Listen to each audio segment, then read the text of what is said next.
Bobby Hacker is a legend in the sports media business, and we are going to hear all about his story, his career journey in this On to Something podcast here. I'm Bryan Fenley, an anchor at Fox Sports Radio. Bobby is currently the sole proprietor of Robert A. Hacker Attorney at Law, plus sports media consulting. He's got a very spiffy website, bobbyhacker.tv. I encourage everybody to check that out. And Bobby spent about 18 years at Fox as Vice President of Business and Legal Affairs.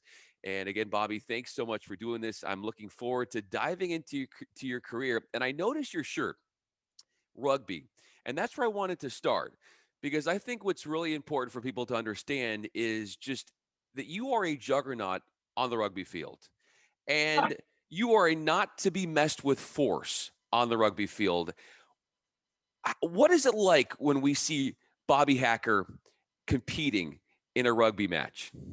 Well, that was a long time ago. And I will say I have an anecdotal story. Years ago, when I was in private practice, I represented a big celebrity and I did real estate work for him. And there was a defect case, and we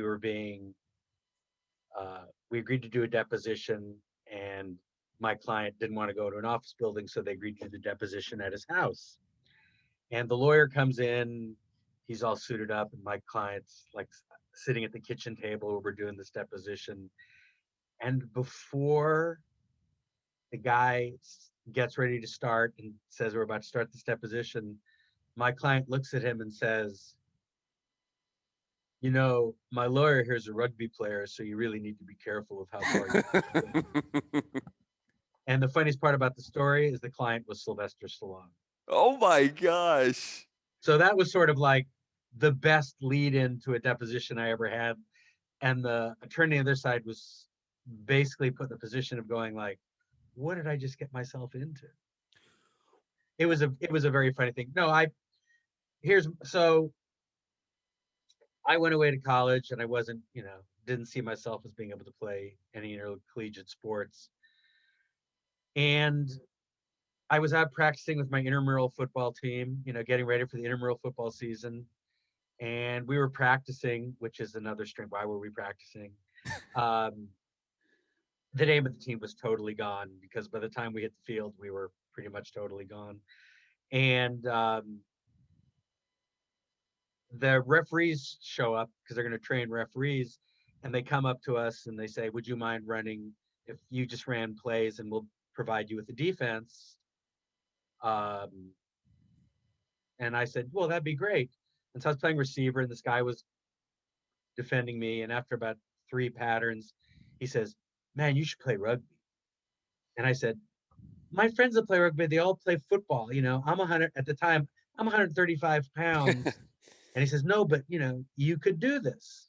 So that night I go back to my house, and I tell a bunch of my friends, we're hanging out. And I said, yeah, we were messing around with the football team, and this guy said I should play rugby. And all the guys went, rugby, you get killed. You could never play rugby. The next day I showed up at a club team, the Old Blues, which is a lot of ex-Cal guys, which, was a powerhouse at the time. But it wasn't a full-time thing like it is now. So I showed up at Old Blues practice to learn about rugby. And I did that until winter break. And then I came back to school and I started playing rugby at Cal. And then, I came back to LA and I started playing again. And I played for a long time. And then when I was 40, I decided time to retire, because I needed my brain cells. And, and then my kids were also at a point where I was starting to coach them, and it was all a perfect confluence. And then once they finished playing youth sports and they're off to high school and there was no coaching for dad anymore, I was asked by the coach of my rugby team, my rugby club, to help out with this new women's team they were starting. So I said, sure, I'll do that. So I show up, and the guy who was coaching the women's team really didn't want my help, because, I'd been around the club a long time, and he thought that, it might be difficult, which I understood. So I said to the coach, I go, Stu, do you mind if I just train with the boys tonight? And he said, no. So I got out, and I'd stayed super fit. And so I went through the training session. I'm 49 years old, with these kids in 20 and early 20s, and I'm having a good time. And that's Sunday. Saturday, uh, I don't have to go coach kids, so I go to watch my old club play. And the assistant, I'm standing on the side of the classic. I'm standing there watching the game. And the assistant coach saddles up to my side and says, "So, you got your kit with you?" And I go, "It's in the car." He goes, "You want to reserve in the second grade match today?" And I go, "Sure." And I ended up playing another 4 years. So, wow. So into And your yeah, go for it. so I retired at 52, which nobody believed, but I did it because my back didn't work anymore. And I suffered for years and years. And 4 years ago, I finally had surgery. But, I had a long and great career. And what rugby allowed me, and I only played 1 year at university, but I'm very, connected to the Cal program. I'm on the Cal Rugby Advisory Board, which is a huge board of Cal Rugby alums. Pretty, I mean, I'm not going to disclose the membership, but there are some powerful cats that are part of this organization. It's pretty, or powerful golden bears, I should say, who who are a part of this organization. But what rugby, people talk about things that happen in your life. What's the most valuable thing you take away from the university? And on various university panels that I've been at, meetings and whatnot, and they're talking about fundraising. I would say you have to focus on the other. People go to the university and they expect the academics, and that may be the most important thing, a professorial relationship, something like that. But for most of the people at university, there's something else besides the classes and all that stuff. Mhm. And for me, the other was rugby. And because I got a great I got a great education, I met heaps of interesting people of every race, creed, color, everything. Great opportunities, but rugby opened doors and relationships that I couldn't have any other way, to the point where I know that I can go to any city in the world, find a rugby club, get in touch with them and say, "Hey, I'm from, Santa Monica Rugby Club in Los Angeles and I'm here visiting." And the doors open, you know, we have a match this week, you want to come, our club is here, our pub is here, come down, do you need any advice on where to go? And it's this worldwide community that Wow. I've now been a part of for 45 years. And you can't see behind me, but my father-in-law was a big rugby guy, way back in the day. And so over the years, he would give me all this antique rugby art. So my office, when I was at Fox, people used to walk in and go, "What the?" And now in my home office, I have probably one of the largest collections of 19th century rugby art in the world. So it's very homey. What's the most memorable part of the 19th century rugby material you have? Um, I've just got so much on all What of do you my think's walls. I worth the think I most? could, if Yeah. you could look at Wow. and I've got, pictures and statues and all kinds of stuff. It's just, a connection to the sport and to the culture. So for example, we finally have a professional rugby in America. It's called Major League Rugby. And Los Angeles has the newest franchise with the worst name in the world, the Los Angeles Guiltinis, with the logo basically being a martini glass. Oh, wow. And they're in first place and they're undefeated and they are so fun to watch. And I went to their first match with crowds, and they play at the LA Coliseum, so it kind of dwarfs, the crowd attendance. But it was a great time, really fun, and I'm going again this Saturday. And it just, you go to these events, whether I've been to, in 2003, I was at the Rugby World Cup in Australia, and I'm sitting there with an Australian friend of mine, and who I was staying with, and we're all excited, Australia versus England. And only in that world, I see these two people walking down, sitting right in front of me, who are these two brothers who are part of the Bay Area rugby community that I've also known forever. So whether it's when the Rugby World Cup, World Sevens Cup was in San Francisco, and it's like a reunion, natural reunion, whether it's the USA Sevens stop that's was in Vegas, now it's back here at Dignity Sports Health Park, I think its name is now. I never quite sure. You have this community of people. So, and with my career, I've played in kind of like three generations. So I show up, and now maybe a fourth because I've coached youth rugby the last couple of years. So when I went to the match last Saturday, not only did I see a bunch of my old mates, but I saw kids I coached last year and their parents, Wow. and it's just this really amazing community. So, needless to say, that whenever Bobby Hacker shows up, people in rugby know him worldwide. That's sort of the reputation you. Well, I wouldn't go so far as to say that, but I've been around the block for a while, We are joined and I know by people. Bobby Hacker, rugby aficionado, and certainly a very accomplished person in sports media and beyond in sports law. And so, Bobby, we know that you are this juggernaut on the rugby field as far as a coach, as far as a player, and what you've done. And you've also been a juggernaut in the business world as well. And sort of looking back and reflecting on your time at Fox, those 18 years, what was it about you that you think was most indispensable?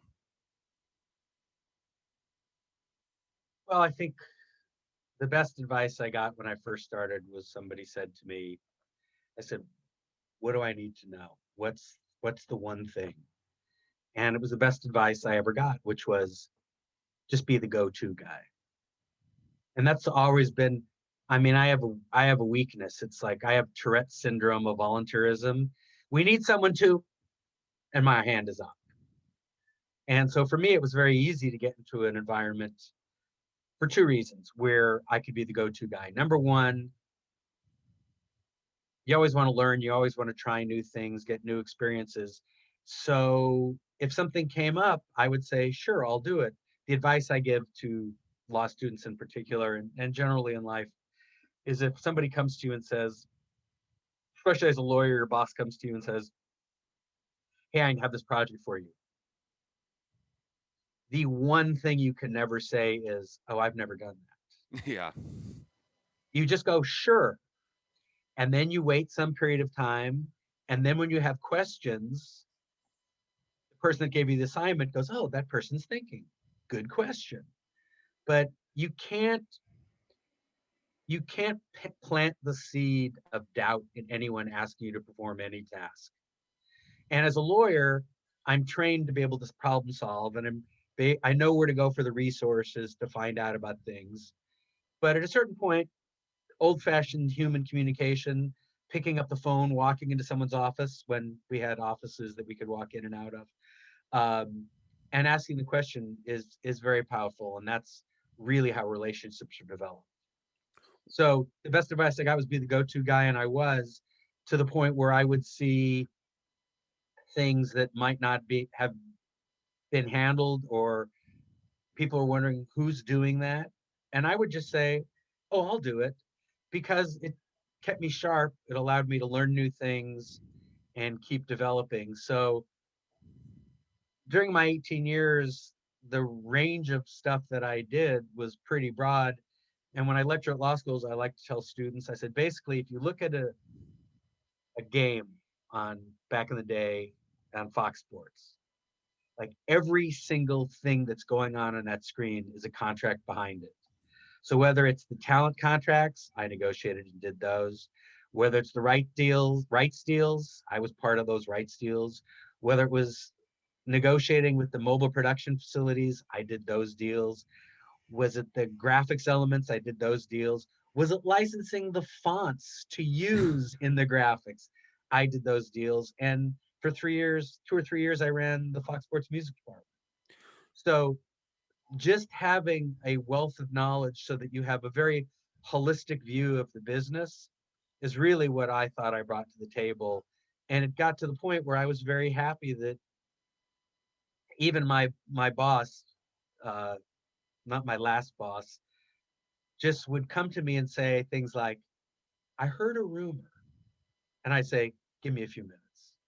Because I had thought it was important to really understand the entire business and where it touched upon. And Fox, that meant there were some issues that, we had to know things were going on in the movie studio, and certainly with the entertainment television side, because they might want to place stuff within the programming, and what are the restrictions, what are the limitations. So doing all those things and building all those relationships across the companies, I thought I was kind of valuable because I could answer rumor questions, for example, but also know if I knew we needed something from a film in the Fox library, I figured out where to go and how to get it and build those kinds of relationships. So guys like David Hill and Ed Gorin were there as the executive producers when I first started, and they were there to help and teach the production people how to do storytelling. Because fundamentally, you have the pictures on the screen, but the announcers are providing that exclamation point, Mhm. that parenthetic phrase, that little shading, the patina to a broadcast that really tells the story. I felt that what I could do as part of the whole enterprise was make sure that they had all that they needed to tell the story in the best way possible. And that's how I sort of built my practice at Fox. What's the most gratifying signature you've ever worked to get in a deal? Signature in terms of a deal point or a talent deal? Either way, as far as where you get the most pride from in terms of pulling something off. Well, there were a lot of really interesting things, but I think among them most was, I think it was around 2005. I'd been involved in the first NASCAR rights agreement, started in 2001. It was the first time that NASCAR had combined all of its resources and assets and wanted to do one global TV package. Prior to that, every track had a deal, and sometimes they owned the underlying copyright, sometimes, a network might own it. There was no uniform thing. And they decided they got everybody to play and create one package. And we were working on that. And they had an early opt out, which they took and enter into a new agreement. And I was negotiating that along with the lawyer for Speed Channel, which Fox owned, which was at the time pure motorsports thing. A lawyer named Kevin Wilson, great guy, great lawyer. Um, and Kevin and I working together were able to obtain the first really honest digital rights we think ever in sports, so that Wow. we got NASCAR to agree to allow us to post, full races on foxsports.com, trying to build that out. And we got that. And it was a huge, for me, it was a huge point of pride to get, a first time big rights thing. There were executives at the time that were like, where's the value there?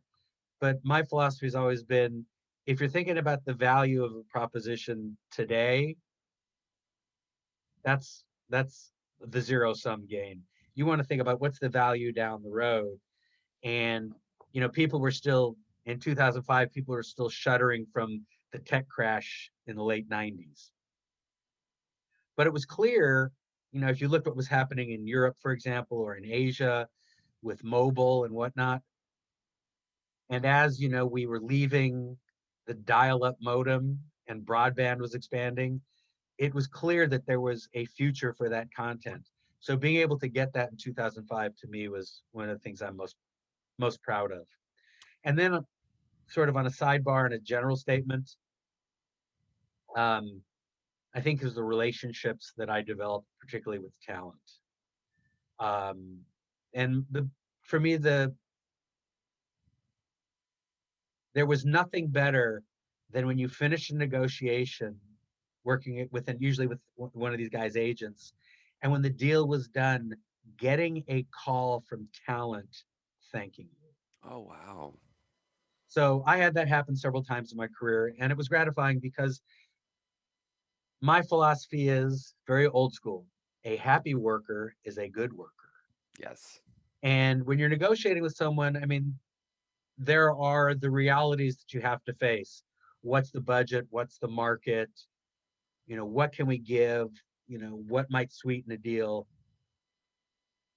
And it wasn't to me combat sport. I mean, clearly we wanted to hire the talent, the producer, the director, the on air talent.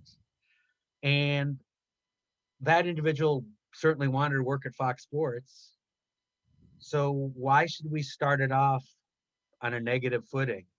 Yeah. It, open, transparent, honest, and you got a deal done. And sometimes people would say, we would want this number.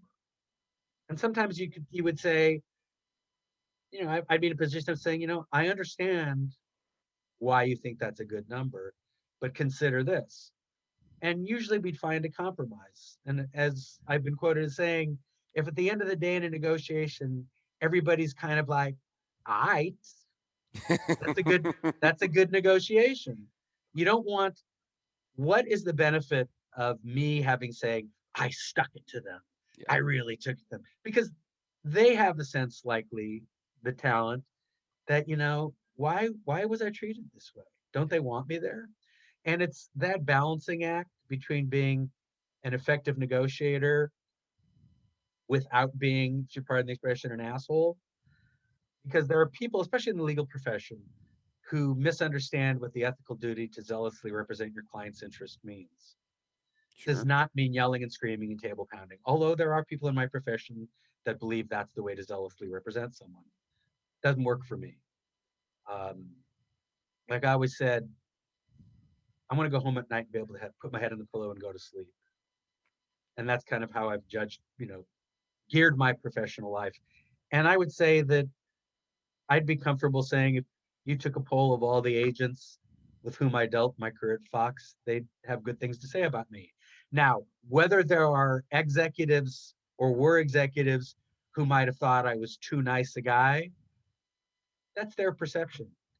I was effective. I got the job done, and people were relatively happy.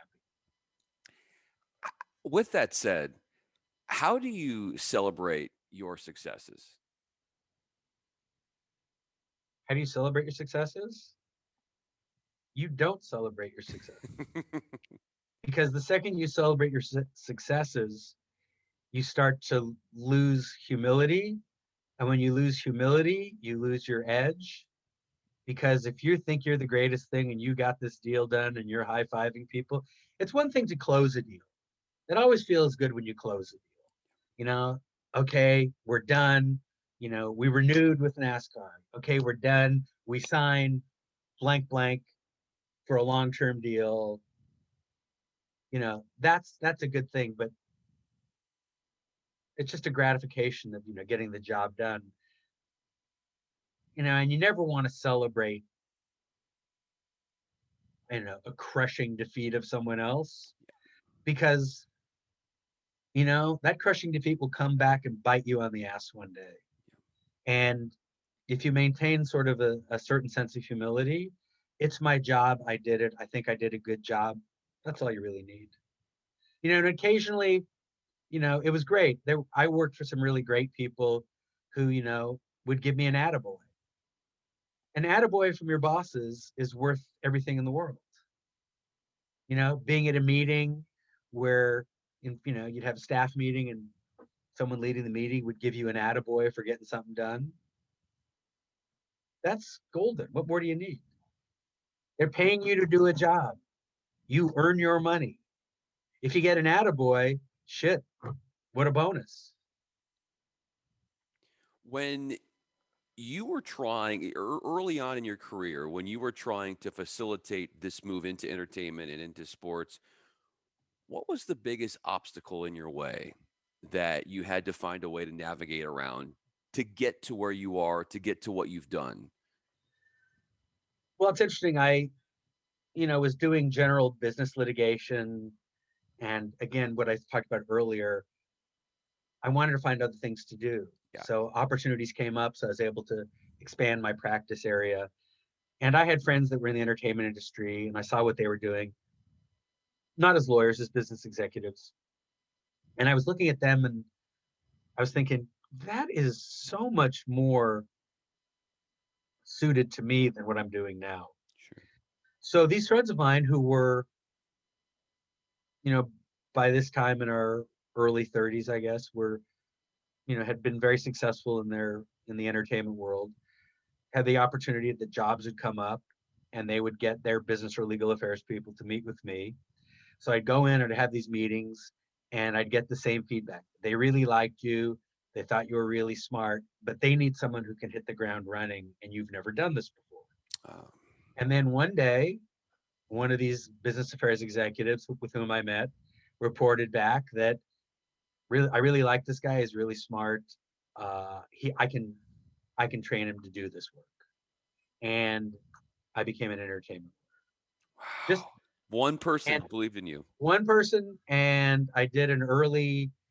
The first thing I ever did was an early uh, series for Showtime.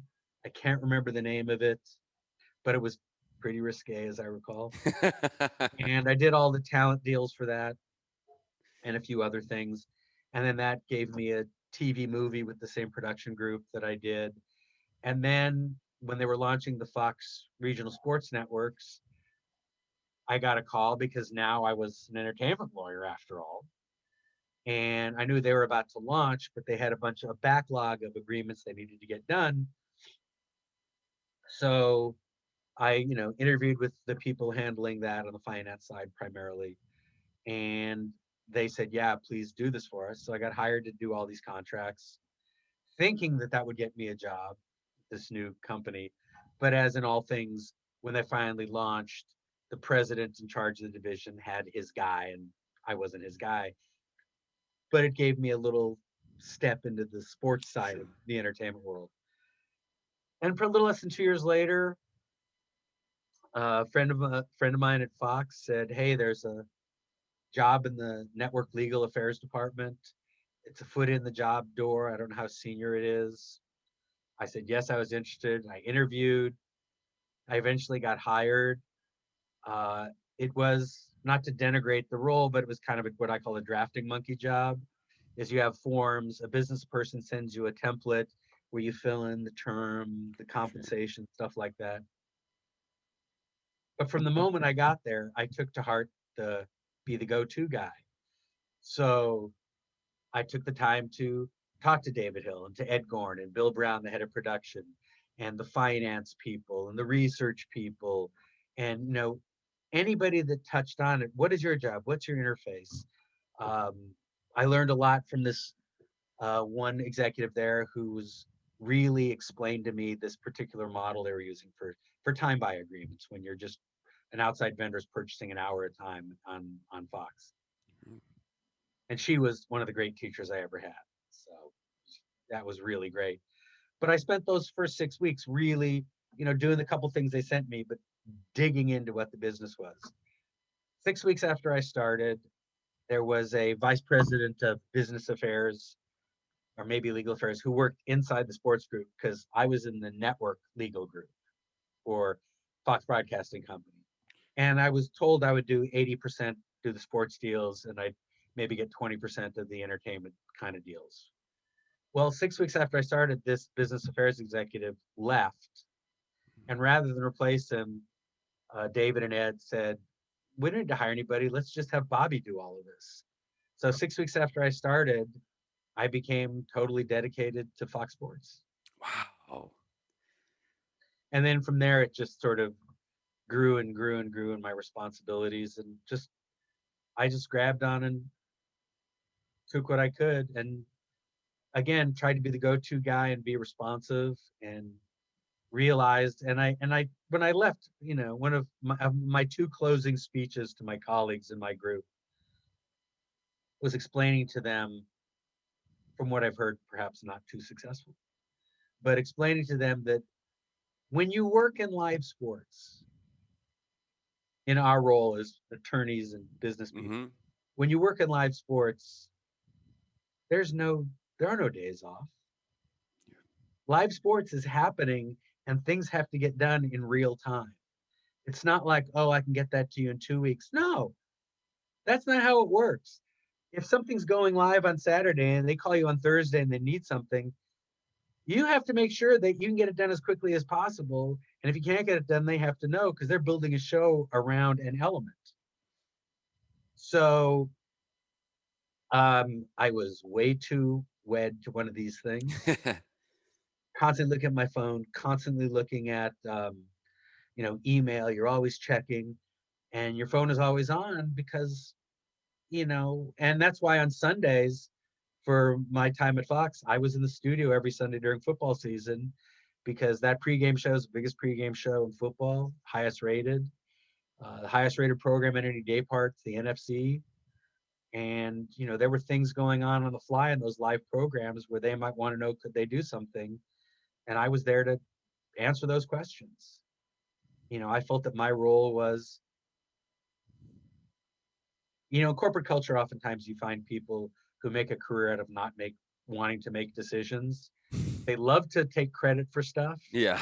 and they love to throw stones when things get wrong. But at the end of the day, when you're working in a live environment, somebody's got to make a call. And I decided that I was prepared enough that I felt comfortable if I had to making calls.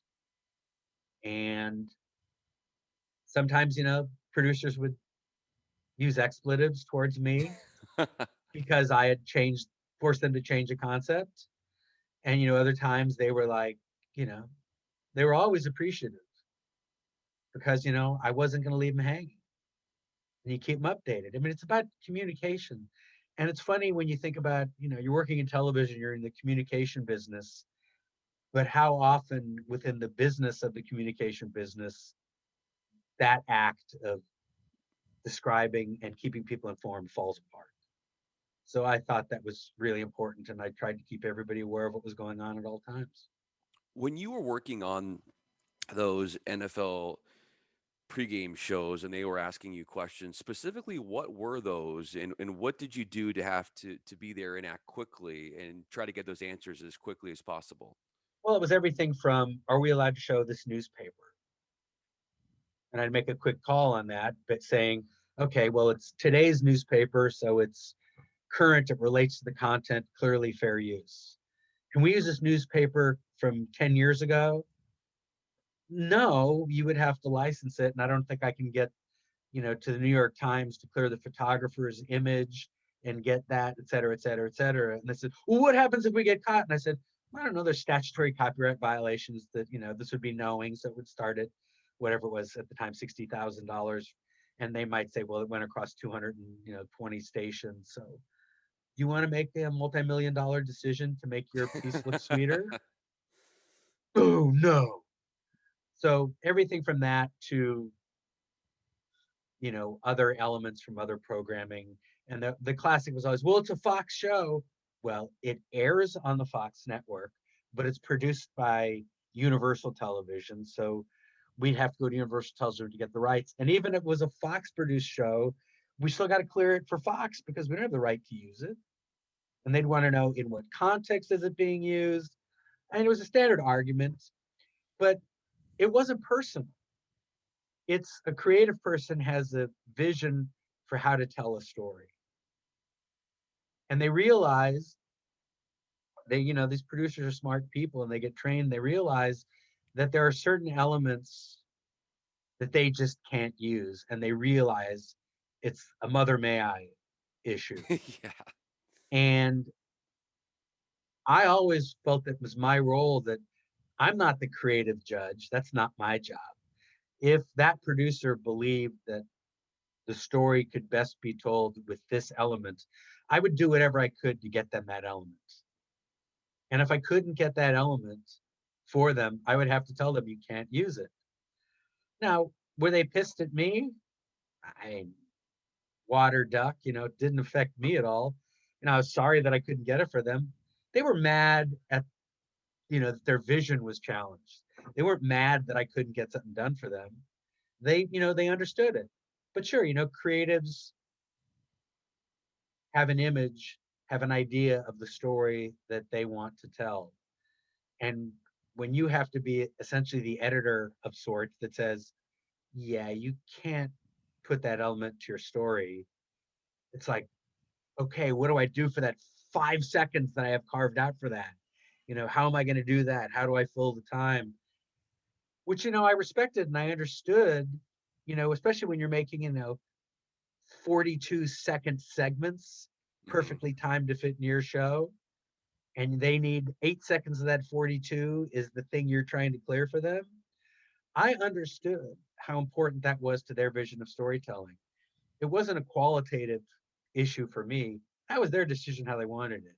My responsibility was to help them to tell the story as they wanted and get that particular element cleared for Speaking of storytelling, speaking of visualizing your vision for your future here, what does it look like moving forward? well, I usually look at my crystal ball that they gave me when I graduated law school. Oh, wait, they didn't give me a crystal ball when I graduated law school. I've spent a lot of the last couple of, it's been an interesting transition since I left Fox. I left Fox as part of their first tranche of overhead cutting, which I guess ultimately is what led them to 2 years later to do the Disney sale. And, you know, I fortunately I'm a lawyer, so I was able to hang my own shingle and do my own thing, which is what I'm doing. But if somebody came along with an in-house gig that seemed right for me, would I go back? Oh yeah, I think so. Sure. I still have a lot to offer. I've taken a position of in applying for some things I've applied for over the year. They look at my experience and my age, etc. I mean, ageism is real. Let's not beat around the bush. And my goal is not to steal some general counsel's job or steal some senior executive's job. What I bring to the party, I try to convince people is I can make younger lawyers better lawyers. I may not be the best draftsman in the world, far from it, I'm sure, but I know the issues and I can figure out the issues and sort of the dynamics of a negotiation. And there's value to that. I'll make a general counsel a better general counsel. I'll make younger lawyers better lawyers. So that's why I enjoy so much the time I spent lecturing at law schools or speaking on panels and whatnot. And for the past 2 years, I've been the president of the Sports Lawyers Association, which I joined shortly after I started Fox. Uh, uh, I was negotiating a deal with an agent, and he said, "Do you remember the Sports Lawyers Association?" And I was like, "The what?" And so I joined, and I've been a member now for I think 21 years. Been on the board for 15, something like that. And I'm just finishing at the end of our conference in May, I'll finish my 2 year term as president, which has been one of the great joys of my life and the great honors. Um, it's an organization of lawyers across every element of sports, whether it's from the league offices, from the players associations, media, teams, academia, anything that touches on the sports world, major sports, minor league sports. We have this organization that's an education organization. It's to talk about the issues facing the sports world vis-a-vis legal issues. And I will, my term's up and I'll spend 2 years as immediate past president, but I'll stay involved with the organization forever because I believe in their mission. Professionally, again, I don't have a crystal ball. I'm doing interesting stuff now, working with a couple of startups in the digital space. Uh, there's a couple of people I've talked with who have some really great original sports content ideas I'm hoping to work with. But I think the opportunities are growing because when we flick, what was it, probably 15 years now, 13 years that we flipped the switch from analog to digital, everything changed. Yeah. And in a digital environment, you're dealing with so much more than in the linear universe in which most of us grew up. Now, younger people today grew up in a native digital environment. And, when I'm lecturing, oftentimes I have to stop myself and go, you guys don't know what a dial up modem is, do you? Mm-hmm. You've had the broadband your whole life. Um, and the way you've consumed content is differently. So we live in a world with a growing population segment that grew up in a native digital environment, believing that they can get whatever they want, whenever they want it, immediately. Um, Sports is unique because sports still has date and time is important because Yeah. even though it's declined, the appetite for sports is still to see it on a live basis. And I think that's more so true now than ever, even though people say, well, I can just record the game. I had friends just record the game on VHS, which to me was the stupidest thing in the world. And now, because of the social environment, the social media environment, or the anti-social media environment, as I like to call it, how do you stay away from knowing what's going on in a Yeah. game? Unless you turn off all of your notifications and your buddies, what do you tell all your friends in the world? I'm not watching. Here's a note to everybody I know. I won't be watching the game until tonight. So please don't text me about did you see that or anything. Yeah. Yeah. It's crazy. So I still think there's a great value and import to live sports. That may be the only date and time entertainment that really exists anymore in the world. Um, Initially the attraction to digital and the entertainment side was, now we're releasing The Handmaid's Tale and you can watch the whole season and binge. Say what you will about Disney, but what they started doing first with The Mandalorian and then with WandaVision and then with The Falcon and the Winter Soldier, they issued, new episode on Fridays. So you can go on any time on Friday, but you only get that one new episode. You have to wait whatever the scope is 6 weeks, 8 weeks, 10 weeks to watch the whole series. So they get you back. Yes. And that's sort of the closest thing that I can think of that is somewhat trying to grab onto that linear tradition. When I was a kid growing up, if you missed the sitcom that you loved, you didn't see it again until summer reruns. Yeah. So now you have access to everything. And even in the linear entertainment space, for years you've been able to, oh, I missed the show that was on Fox Thursday night at 8 p.m. I'll just go to fox.com and watch it. But sports, you still want to see live. So I think there's um, an importance in seeing live sports. And I think that for me, the next big thing that I'm interested in seeing is the next stage of red zone. Yes. That's a great point. Yeah. So red zone took you, let's give credit where credit due. And I hate to keep bringing his name up, but David Hill's idea. David Hill came up with it. Another genius move. But the red zone is you just turn on the channel and you don't watch football games. You watch action in football games. Yeah. So it's fabulous. And so the next question is in this native, especially for the native digital content users who appear to have a very short attention span and may not want to watch a full game, what's the next step in real time live highlights? Yeah. And it's coming. Um, but there are people like me who love to spend 2 or 3 hours watching a baseball game. And I still like to watch, uh, a whole football game. So it's, everybody has different tastes, but sports is good. There's still going to be an audience and there's still going to be fans. And I think you're still going to get it in real time. It's just how you're consuming it. Are you consuming entire games in real time? Are you consuming highlights in real time? How are you going to consume those highlights in real time? But the value proposition for having the right to distribute that sports content, I still think is the best buy in entertainment. We're joined by Bobby Hacker. I'm Bryan Fenley. I want to leave you with this question. Bobby, you note the changes that this industry has had from analog to digital, but what has been unchanged about you from the start of your career to where you are now? I have less hair, and a better back. I think it's just experience.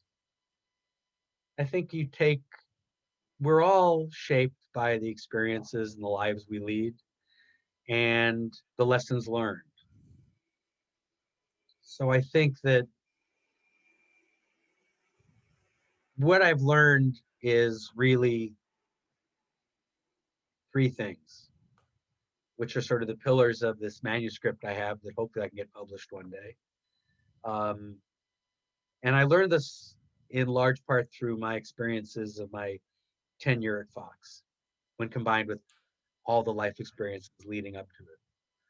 And I came to this realization um, a couple years ago. I was asked to speak to a sports broadcasting class out at Chapman University that my friend Steve Lavin, the great coach and the Fox commentator, uh, invited me to speak to his class. And I usually don't have anything prepared, but I will take a little buck slip and write a couple outline questions on it. And before I spoke to those kids, while Steve was going through some stuff about things that they had been going through in the class, it finally all came together for me. So I can leave you with this. Number one, no blinders. You can't be so laser focused in your quest for whatever that you're not keeping your head on a swivel, because there may be a job out there that you didn't even know existed or that could possibly exist, but is your dream job. You were just so focused on I have to do this that you miss out on this. And this applies to everything in life. Focus is important. You need to get a job done. That focus is important. But there's a whole world around you. And those opportunities and those options will be missed if you're not open. You've got to be open, and that means you have to be willing to learn. You have to be willing to fall sometimes. And when you get up, realize why did you fall and how you're not going to let that happen again. But we're human beings, we're fallible by our nature. We're going to make mistakes. Don't let it destroy you. Learn from it, move on. No blinders. Number two, which I learned primarily from being a parent of millennials, there are no participation trophies, right? Your success in life is based upon putting in the miles, putting in the hard work. And if you want to succeed, you got to work at it. Because in the first place, if anybody gives you anything, do you really appreciate the value? Or do you appreciate the value more when you've earned it?